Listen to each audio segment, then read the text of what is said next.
Welcome back to Sarah Straight Up, the show where we go beyond the bios and into the legacy. Today's episode is special. It's for those of you who are the builders, the ones who don't wait for opportunities, the ones who don't wait for a seat at the table. They make the table and invite the others. From Cairo to Dubai to Paris, our guest today didn't just practice law. He's disrupted it and changed the way you and I think about it. Ziad Ali, welcome. The founder and CEO of The Law, Egypt's first English language legal magazine turned powerhouse ecosystem. He's built conferences, scholarships and startups. He sparked change from the courtroom to the classroom, and with every single move, he's rewritten what it means to lead in law and beyond. Ziad, we're delighted to have you here today. Thank you for joining us. Thank you, Sarah, for this great introduction. I'm very delighted to be with you here today. And it's very inspiring to be interviewed by such a person I'm looking up to. Thank you very much, Ziad. And just for full transparency, I am the UK ambassador of The Law magazine, a title and a hat I wear very, very proudly. Ziad, I want to rewind it back. Let's take it back. Not to your accolades, not to everything you achieved, but to the moment you realized that you needed to make a change and the system wasn't made for the kind of impact you envisaged. When was that moment for you? That happened to start in my law school early, because when I joined law school, at the time before I joined law school in high school, I always see the law as a very prestigious job and it's a very influential job. It's have a good impact in the world. And the legal education in our region is not the best, especially in our country, wasn't the best. People don't care for the law. Most of people who joined law school maybe for the low grades. That back then, 10 years ago, I remember when I was in law school.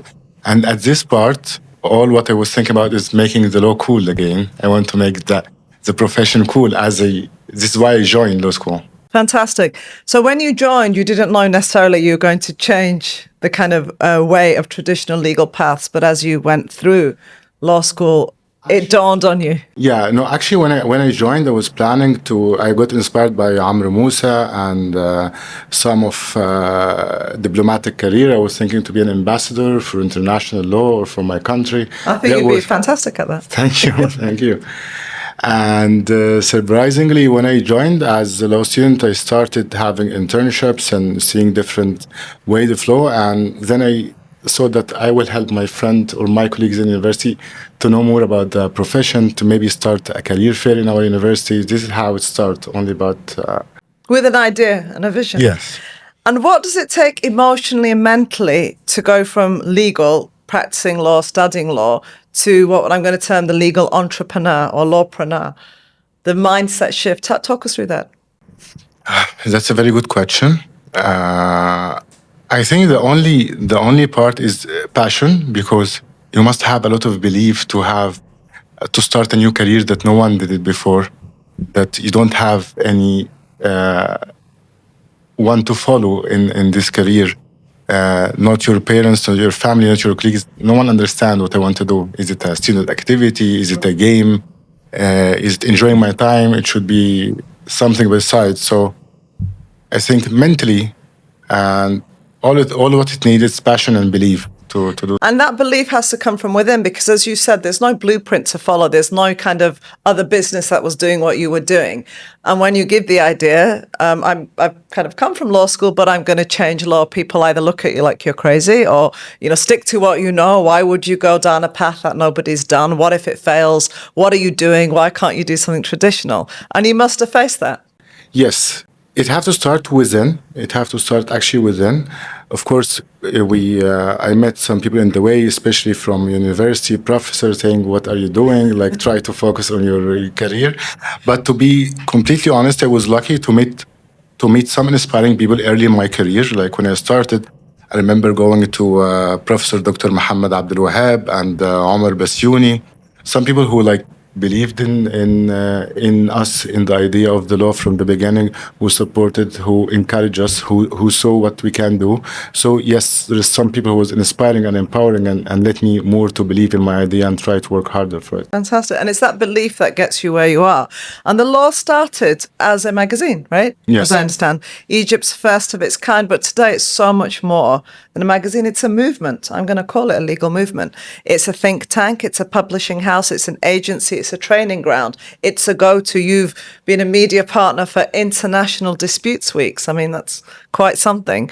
Walk us through that evolution from a magazine that people probably were like, okay, is this going to work? What is he doing? This is a bit new, to where you are today. I really like when you call it a movement or revolution, because when we started the magazine, it actually was a revolution for us. Because I'm lucky, I'm from the generation of Egyptian revolution. So at this time, we have this power and we have this motive of making changes. And we thought, yes, this will be our revolution inside the legal profession. I want to focus on the legal profession and we'll do revolution and evolution in this profession to make the best of it. So this is how we started, is by the magazine. I think at the beginning, the magazine idea is like to be a Facebook somehow. We want to connect law students with law professor, with private practice, with judges, with legislative. Like we want to connect the whole legal field to write to each other, to understand, to reach each other, like to bridge the gap or to make a community of the people who are really passionate or who love the law as a profession. And that's so important, I think, anything we do today, building that community, which you've done so effectively in legal, because people find a voice to tell a story and it's real. It's not just something you're subscribing to and paying for, and it's just the same kind of robotic content. How do you then expand that magazine into conferences, recruitment, marketing, legal tech? Because now you're dominating, alhamdulillah, the legal world. So tell me about that. I think we stick to the mission, which is empowering justice system. And we do that by thinking of empowering lawyers, law firms, legal practitioners, which we believe they are the guardians of society and the only access to justice for clients and for society. So our mission is empowering justice system, and we don't have like kind of services we do.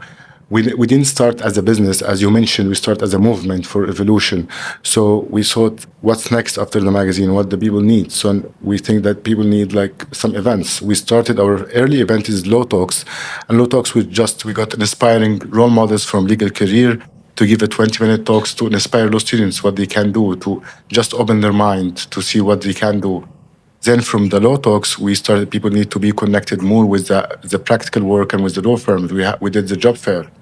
Then forward, we think now we have to go beyond. We want to connect law firms from Egypt with law firms from GCC, with law firms from globally in Paris or in London. So it's always starting when you start and partner for helping firm to recruitment, or BD partner helping law firm in BD.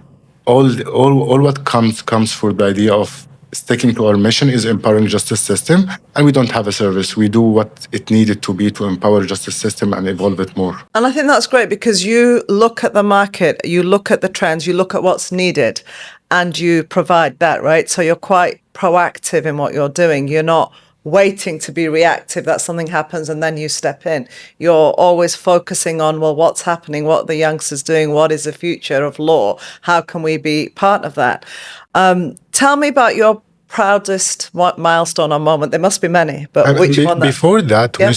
we have a good sentence. We do it in the law. We don't follow the trend. We create the trend. You create the trend. So we try always to read what's needed, what's missing, and we try to be faster to start this. So maybe a lot of our initiative events, when we started first, doesn't have a lot of people who believe in it, but after time they come to believe in it. It builds momentum. It's absolutely correct. Someone said to me long time ago that when you follow what everybody else is doing, you're not making an opportunity. But when you foresee and you do your own and walk your own lane, you're making opportunities and people follow you. And first they might think you're a bit crazy or mad, or what is he doing or what is she doing? I'm massive about disruption. And then they buy in after they see, wow, this really works. So it's fantastic. A true leadership. What's been your proudest moment along the journey so far, would you say? It have a lot of good moments through the journey. Maybe the things that really matter and that we can feel it when we met people after time, like maybe a law student who attended one of our events and he listened to one of the talks or the speakers, and he have this talk or speech change his mindset, change his perspective, so it changed his career and his life. Some people who got an internship through our events, things that can touch and change people's life. This is a lot of the moment that you can feel the value of what you do. So you're very much about impact and legacy and making sure that what you're doing is not just kind of fluff, it's real and people are benefiting from it. That moves me nicely onto my next lot of questions, which is about legacy and about young leaders. I know how vested you are in the next generation. You've called them the guardians, and they absolutely are. We sow the seeds of thought into their minds. They are the future of law.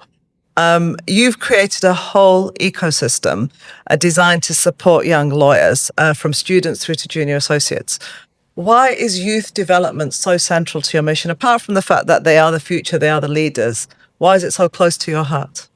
Because when I started the law, I was 21 years old when I completely started You the still law. look 21, Ziad. Thank you. I like this. This is one of my proudest moments now. So when I started the law, I was a student, 21 years old. And was very difficult, like, especially in the legal profession, you want to start something new, something independent. And actually, this time I love it a lot when I started thinking outside the box and start to go for the law. So I believe this generation, especially in this age, like 10 years ago, you can be, you can dream whatever you want. You can be very confident and foolish. I remember I was very foolish, confident. Most of the things I did now, because I believed when I was young, I can do that, which is not possible when you think about it. But this is why I believe that new generations or young law students are having the power of making a change without limits, like they are limitless. Fantastic. You're Egypt's local representative for the AIJI, and for those of you who don't know, that's a global association for lawyers who are under 45. What are you learning from this next generation of legal minds? And what responsibility do you carry as a leader to shape the future of these minds? For Asia, for me, it serves the same idea of empowering justice system. And what I like, it very diversified, different countries from all over the globe. And bridging the gap between the young leaders or young lawyers from Cairo and Spain and Paris and GCC, all this idea will help more to globalize the legal profession as a globalization everywhere to more connecting the legal industry together.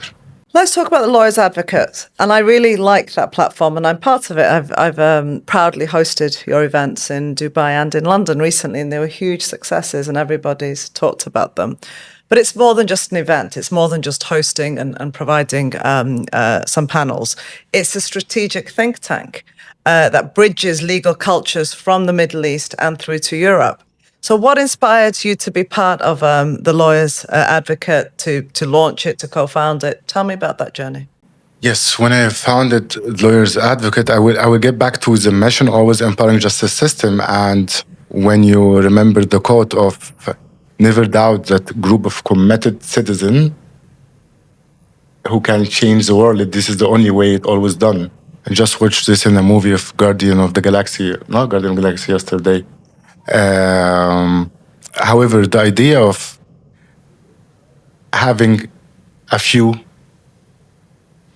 I would say, I don't want to say the elite or maybe the 1% who are proactive leaders in the legal profession, the 1% who make a change, people who had their successful law firms, people who can manage things, connecting them together from every place in the world. Like from Egypt, you get the 1%, from UAE, you get the 1%, from Saudi, you get the 1%, from London, you get the 1%, and you connect them all together. And this way you can guide the whole legal profession towards success. So what we were thinking is how to elevate the legal profession, and we decided to start with people who already well-established leaders who proven their success, who are already successful, and who can guide and help other law firms to be more successful or to elevate the legal profession as a whole. So it's leading from top down. It's like a waterfall effect that you come and listen and hear what the others have to say, tried and tested, and it inspires and opens the path for others to do the same. Yes, and what I like about the great people we have, like Dr. Habib Mullah, Dr. Hamad Abdel Wahab, Omar Bassiouni, Gergis Abdel Shahid, people we have in our committee, and of course you, Fatma Belfaqih, they really like to empower and support maybe smaller firm, maybe boutique firm, maybe people early in their careers. They support them, they guide them, maybe you connect them together. So this strategic movement help to bridge the gap between the UAE market and Egyptian market. And now you can see a lot of firms from Egypt and UAE are merging together. A lot of firms from UAE are expanding all over the globe through networks from different countries. And that leads me nicely to ask you, how do you see this collaboration growing? So how do you see collaboration between firms out here in the Middle East, for example, growing, or strategic partnerships or otherwise with Europe? And is that an opportunity? I believe this is the only way now is collaboration and connecting together. Everyone have different resources. People have mindset. People have good, like you have to connect firms together. And clients work now with social media and with the AI and with such exposure. Their work is a lot all over the globe in different jurisdictions. Like you have a video on TikTok or on Instagram, it's viral and everywhere, and you might have cases in 5, 6, 7 different jurisdictions at the same moment. So it's the only way now collaborating together. And I can see the interest of London and Paris and Europe and USA in the GC and Middle East, and I can see the need for them to connect with firms in the Middle East. And I can see the Middle East together. They want to connect together firms from Saudi and UAE and Egypt, Oman, Morocco, everyone now. It's like it's a time that the whole legal profession in the region is elevating. It's very global. Everything's Yes. globalized now, and I genuinely believe that the pandemic really brought that to the forefront. True. You can be anywhere in any corner of the world and just get things done, and everybody kind of connected. And this in person and having to be in the same jurisdiction to get things done is just a thing of the past. What conversations are we not having enough of, Ziad, in law? I think the elevating of the profession, the ethics of the legal profession, because the ethics is the core for completing the success and the growing of this profession. So yes, I believe ethics and managing the profession, how to elevate the profession, and the law is not a career. You can be an employee in a law firm. You can be an employee. Lawyer is a message, and it's a mission in life. As we said, they are the guardian of society. So this ethics and role of lawyers we should have more and more and more of this. Ziad, I met you a few years ago, and you were quiet, and you weren't like noisy and everywhere. But there was something I saw in you, and I looked you up, and I looked at your LinkedIn, and I looked at your profile, and I thought, I really like what he's doing, and it's going all the way because nobody's doing it. And I remember we spoke a few years ago in Dubai Arbitration Week. So you chose silence when others shouted. And the real power, as they say, doesn't need the noise that you attract by doing what you show to the world, which you have. So how do you stay centered in a world and industry that rewards all this visibility? Now the law is very visible, but you're not. You were very shy when you took the stage at the awards last year when I was there. So how do you stay centered as the founder, as the face of the law? I think passion eating me, like all what I focus about, even in our own events when we are doing magazine. I like what we do. I really enjoy the details. I'm really crazy about details. Even in every event, I care about how we do every chair and how people walk and the experience for everyone.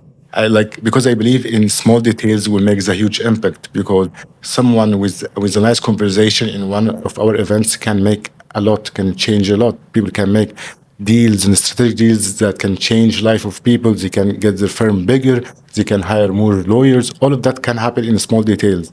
So my whole focus always on the details, the work itself, and I'm very crazy about that. And my team hates me about that. But you have a fantastic team that supports you. Yes, I do. Tell me about this. It's not easy to deal with so many expectations from you, not from you, but from people around you. And now you have global kind of legacy at stake. It's not just a magazine in Egypt. So how do you deal with that? What's your approach? Actually, maybe because now I'm 30 years old, I'm not 20s anymore. So I'm 32 actually. So I learned to let go. I decided that I will do the best I can. I will do the best work I can, which I believe it's right. It followed the ethics, it's for our mission and vision. And as you always said, you told me that before, I'm not selling ice cream. I can't make everyone happy. So I do what I see best. I do my best to make everyone get the right thing, to get the benefits. to elevate its work, but I can't make everyone happy. So, And you shouldn't have to, and that's okay. And we learn, I think, but as I we grow always had older. this problem before. I always have this emotional attachment. Maybe because I started when I was Very young. very young, and even my clients was very older than me, and I look to them as my godfather, my role models, inspiring. Imagine I'm 21 years old. I'm working with Dr. Hamad Abdul Wahab or Omar Basyouni. This is a big thing. So I'm always looking for validation and approval. You should like see me, but getting bigger now, I have to understand that I have to do my work better. And growth is about that. There's uncomfortable conversations. Growth will also bring along people who don't like what you do, who perhaps feel threatened or don't believe in what you do. But that's okay. Someone told me, I'm a lot older than you, and someone told me a long, long time ago that unless you have people who don't like what you're doing, you've not really arrived. So you've arrived if you've got people who don't like what you do, and you don't need to care about that because, as you say, you make sure that those who do follow the vision, you show them why that vision is so important and how it does impact and help them. Tell me also about this. It's been a number of years, 21 and now 32. There must have been a mindset shift, which we've talked about briefly, but what else happened personally, professionally? How have you changed as a person to deal with what you do now compared to how you were before? I think I'm less nervous, more bold and confident that everything will pass. Before I was like always overthinking what should I do if this happened. But now everything passed, and of course having the knowledge and studying, doing my masters, studying more give me more knowledge that make me like more, as I said, letting go. I'm now letting go and I'm doing my work. I'm enjoying it. No pressure. Guilt-free. Yes, Yeah, exactly. absolutely. There's lots of new players entering the legal space. How do you stay focused on long-term legacy so you're not distracted? You just continue in your lane. It doesn't matter what X, Y, and Z is doing. You're just doing what you need to do. How do you keep that focus? Actually, I remember even in Egypt when we started any new players in the market, any startups, we'd love to work with them because same, the whole team, the whole family at the law is focusing on one mission, which is empowering justice system. So every new initiative, every new startup, every new business inside this career is helping and empowering the justice system. So even when we come to Dubai here, you see we're happy to work with LexisNexis and Thomson Reuters. We go to the events of IFLR, League of 500, everywhere. We try to communicate with everyone. We try to partner with everyone. So still always when we lose the track, we always go back to our mission with empowering justice system. Yeah. At every level. And that's why you've built this kind of multi-armed impact. So you're not just the law, you've got a BD partner, talent partner, and much more. So why was it important to diversify into business areas like business development and recruitment and bringing, for example, law firms together?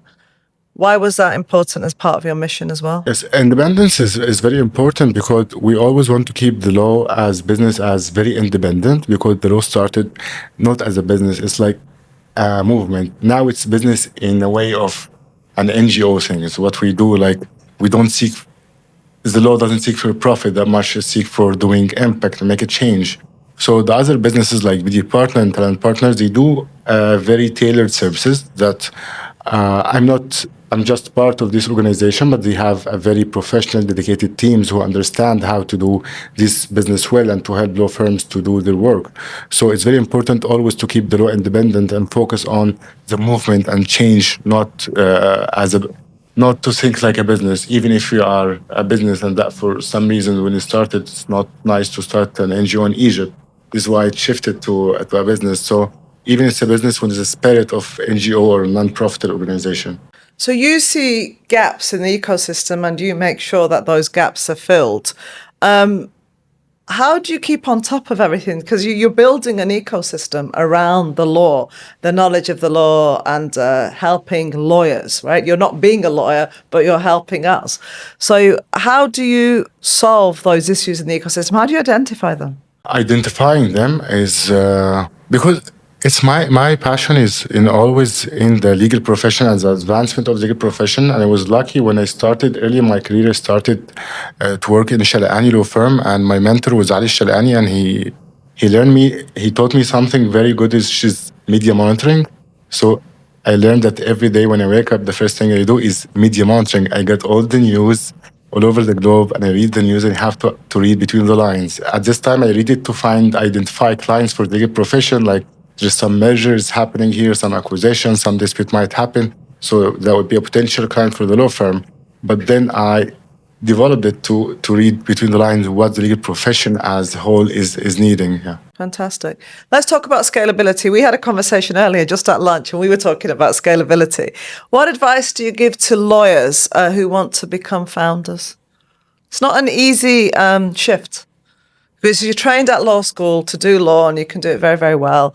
And you can know your text and you can be comfortable with your client and you can, spurn out lots and lots of legal drafting, advocacy. How do you, if they say, well, I want to actually now become a founder, what skill sets do they need? What do they need to invest in? For me, I'm not sure if I can give advice because my only skill I had at this time is passion.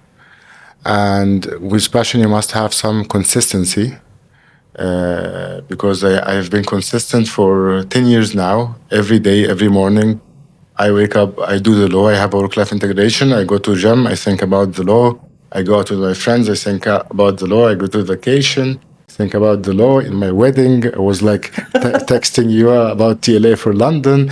Every time, every moment is thinking about the law. So it's passion and consistency is the only key.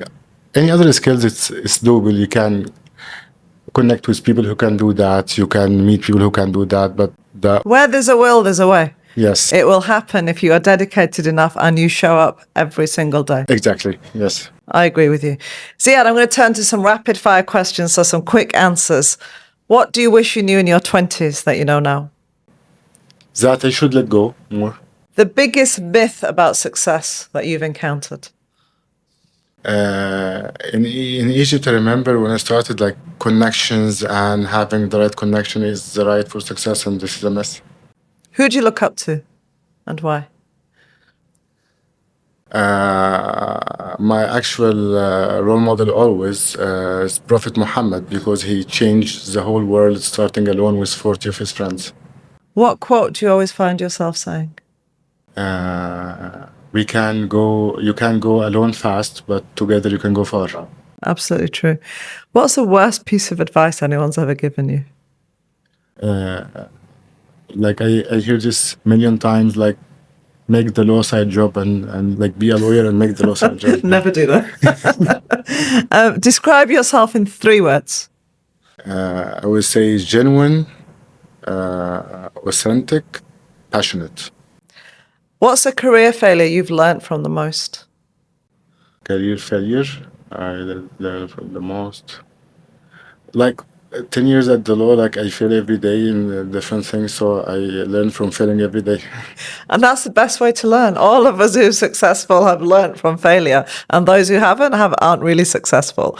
A principle that you will never compromise on? I would say loyalty. I agree.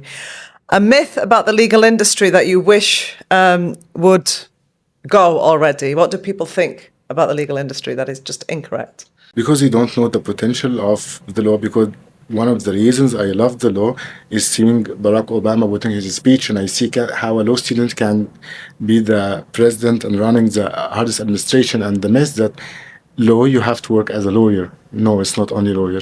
Absolutely agree. Yes. Ziad, final words. I want to know what's next for you and the law. You built something that didn't exist before. You went into uncharted waters. You went in where people not necessarily understood your vision, sat back and watched what's he doing, and now they're all on side. You've empowered the profession for people like us, and you've made space for others to come ahead. What's next for you and the law? Honestly, Sarah, I don't have answer for this because this year will mark our 10th anniversary, so we'll have some celebration. And for the first time in 10 years, I will take an annual vacation. And Fantastic. Maybe I will decide on this. What message do you want to give to any of our viewers today? Maybe a young law student, because I know you're very vested with the next generation, who's listening right now and questioning, do I belong in this profession? Can I do this? What do you want to tell them? I would tell them that you have to understand the message of legal professions. You have to understand they are the guardians of society. You have to understand that justice is very important to everyone, and your role, even for your business client, even for society, for people, is very important. And you don't have to join the law as a normal career or as an employer looking for a job. You have to understand what you love about the law. You have to read a lot.